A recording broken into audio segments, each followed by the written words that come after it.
we're talking about the Prophet's younger years, what can be ascertained. And I was saying that I thought that you could, oh my God, we're going to save that seat for the, hello. We were going to save that seat for the young lady that stumbles in late so she doesn't disturb the class. Do you mind coming over here and sitting? So then we can sit her down here when she comes in. I apologize. Just take one of these. Or here's a good one. You know. Then when she comes in, we say, oh, sit there. Because she'll be late. It's as predictable as, I think, the sun in the morning. Anyway, we're talking about the Prophet. I'm sorry about that. Just so close to this. I just caused enough interruption. It wouldn't have been necessary anyway. Probably would come today. So the Prophet, we were talking about his early life and that he could have come in contact with some of the materials that he came in contact with in these caravan trade. And one would have thought if he spent a good 20 years, 25 years in the caravan trade, that he would have met a lot of sophisticated people. And he would have met a lot of Jews and Christians too, as well as pagans and others. You know, he would have been a man of the world. He was not an immature child. He didn't have to go to the university to do or have the training he had. And Muslims say, as I've tried to say, there's no training, and they say that this is, because it's all miraculous, that this is the only real miracle in Islam, the Quran, that the Prophet was given. But you could also say that the Book of Mormon is a miracle. The Book of Mormon is a miracle. Keep that saved now. The Book of Mormon is a miracle. We're saving that seat for some. Hello. We're saving that seat for someone else. This is going to be a hopeless problem. I give up.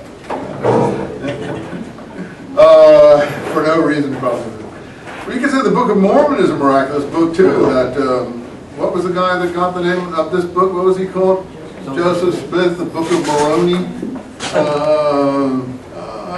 You know, he found it in a cave, supposedly, whatever. You know, many religions make that claim about their teachers, that this is a miraculous book that they found, or that they've been dictated to, or something like that, or it's a supernatural dictation. And that's fair enough for the believer, but I don't think it is going to travel very far outside the believer framework. Most people outside the believer framework of a given group don't really credit another group's miraculous dictations. So for an academic approach, treating all religions equally, we can sort of theorize, the believer doesn't have to agree with us, but we can theorize that this information did not have to come miraculously.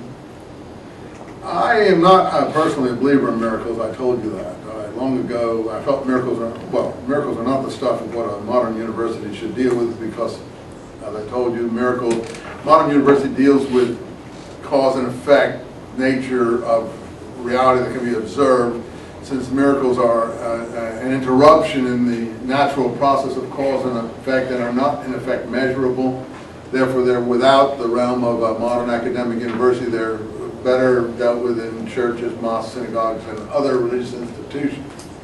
So since we don't accept miracles in psychology, medicine, physics, engineering, we're not really going to insist on them in religion either. We're just going to say that people claim that miracles occur. That's fair enough. But we don't have to, in a religious studies department, necessarily credit the claims. Just we need to do is to present the claims.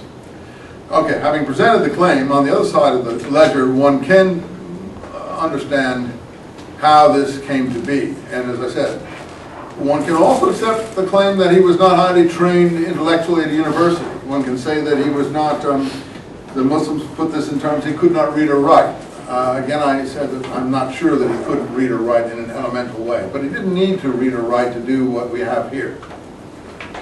Because you could be trained where someone told or read you passages from books, and having a good memory like you could do in this class, you could retain that material. And if you were a very good soothsayer sort of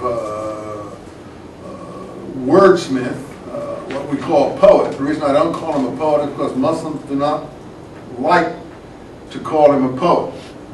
They like to say he's not a sha'ir. The term in Arabic for a poet is sha'ir. He's a nabi, a prophet, rasul, a messenger. He's not a sha'ir. Now, that's the religious claim. I, an academic, non-believing secular person, I admit, I think he is a poet. But if you don't want to use that word, use whatever word you want. The fact of the matter is, the material is rhythmic, often has a certain rhyme to it. We call it rhymed prose. To create material of that kind in a given language, we normally think of that's the department of poets. That's what poets do. I mean, that's what rap artists do. We call them poets in our world. That's what people do who have these skills. Now, last time I cited the example of the Kentucky or North Carolina or Tennessee mountains, Virginia mountains, particularly North Carolina and Kentucky and the Tennessee area. The people there are musicians. They're just born to be musicians, a lot of them. They're families of musicians. That's the whole point. They're families of musicians. They learn music from the time they're little children. They don't go to a school and learn it. They don't go to a conservatory. They don't go to a music program at Cal State Long Beach. They learn it in their house. How do those people, without being able to read music, play fiddles? And you see that some of them are just master fiddlers. How do they do it? It just comes in by ear, osmosis, hearing it, seeing it, and pretty soon they're copying their parents, and pretty soon they're playing it, you know, and the more they play it, the better they get, and the earlier they did it, the more expert they are. Okay?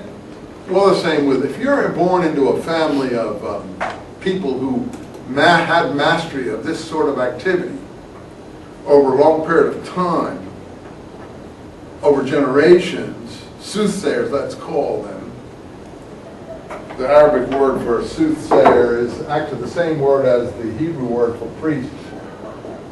They say Muhammad is not a Khan, though he was taken as a Khan. In Hebrew it's Kohen. It's no different, same word. You're talking about the roots. All Hasidic languages are built on three-letter roots. They have, that's the one letter, that's the other letter, that's the third letter. You don't worry about the vowels. The vowels you just put in. You look at the roots to know what the meaning of the root is. So, for instance, KHN is priest, soothsayer. SLM, the basis of Islam, Muslim, and in Hebrew, what word? SLM. Shalom. Salam. Peace. So Islam is a verbal noun of a fourth form causative verb, meaning to cause, to make peace, to cause to surrender.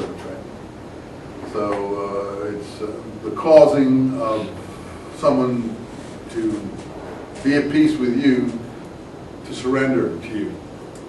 So Islam actually means surrender.